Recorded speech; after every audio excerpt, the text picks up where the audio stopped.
Okay, so now what we're gonna do is I'm gonna put this in front of you. I want you to come back to the same position. I want you to put the left foot on top of the step. So come back here. Just like that, yep. You can be on the side of it a little more. Okay. There you go. And bring my left foot up here. It's the hardest of all of it. It's the worst. And so from that position right now, you know, you're pretty close to 90 degrees already. Okay. What does that feel like stretch-wise? Not bad. Okay. So go ahead and set it down.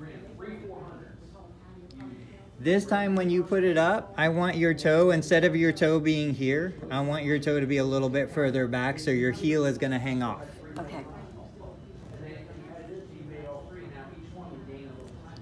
Now from that position, you're going to lean into the knee. It's like you're bringing that knee toward the edge of the table. You don't have to touch.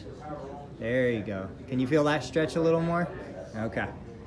Let's do like 10 of those little lean into it, relax. Lean into it, relax. Okay.